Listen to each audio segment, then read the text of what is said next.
Hi, 3GS. This is Miss Solomon, and I'm going to read to you from Mr. Popper's Penguin, Chapter 7, Captain Cook Builds a Nest. Very reluctantly, Janie and Bill had to leave Captain Cook and go to school. You can just imagine.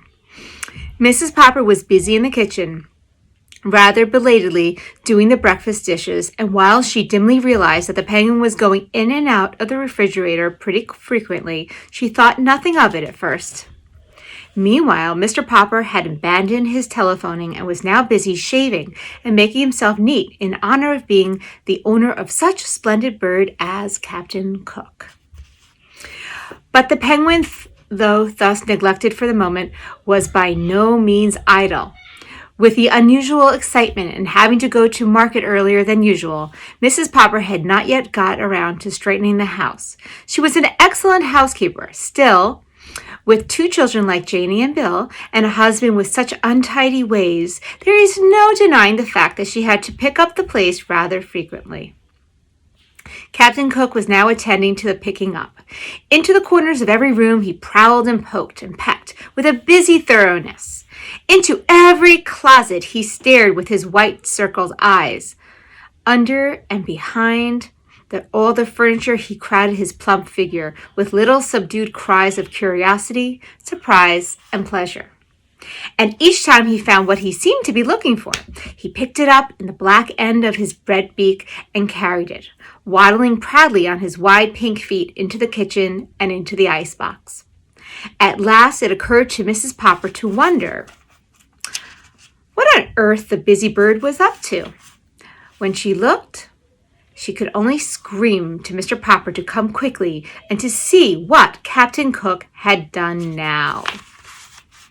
This is the image. What do you think Captain Cook has done? Mr. Popper himself looked rather remarkable, as Mrs. Popper later noticed, joining her in staring with astonishment into the refrigerator. Captain Cook came up too and helped them look. "Ork, ork," he said with triumph. Mrs. Popper laughed, and Mr. Popper gasped as they saw the results of Captain Cook's trips through the house. 2 spools of thread, 1 white chess bishop, and 6 parts of jigsaw puzzle, a teaspoon and a closed box of safety matches, a radish, 2 pennies, a nickel, and a golf ball, 2 pencil stubs, 1 bent playing card, and a small ashtray. Here's Mr. Popper, Captain Cook looking at Mr. Popper's pipe. Super curious penguin. 5 hairpins, an olive, 2 dominoes, and a sock, a nail file, 4 buttons of various sizes, a telephone slug, 7 marbles, and a tiny doll's chair, 5 checker pieces, a bit of graham cracker, a Parcheesi cup, an eraser, a door key, a button hook, and a crumpled piece of tinfoil. Half of a very old lemon, the head of a china doll, Mr. Popper's pipe, and a ginger ale cap, an ink bottle cork, 2 screws, and a belt buckle, 6 beads from a child's necklace, 5 building blocks, a darning egg, I'm not sure what that is, a bone, a small harmonica, and a partly consumed lollipop. Yuck!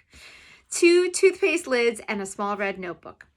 "I guess this is what you call the rookery," said Mr. Popper, "only he couldn't find any stones to build his nest with." "Well," said Mrs. Popper, "those penguins may have heathen ways at the South Pole, but I declare, I think this one is going to be quite a help around the house." "Ork," said Captain Cook, and strutting into the living room, he knocked over the best lamp. "I think, Papa," said Mrs. Popper, "that you had better take Captain Cook outside for a little exercise." "Good gracious, but you're all dressed up. Why, you look almost like a penguin yourself." Mr. Popper had smoothed down his hair and shaved his whiskers.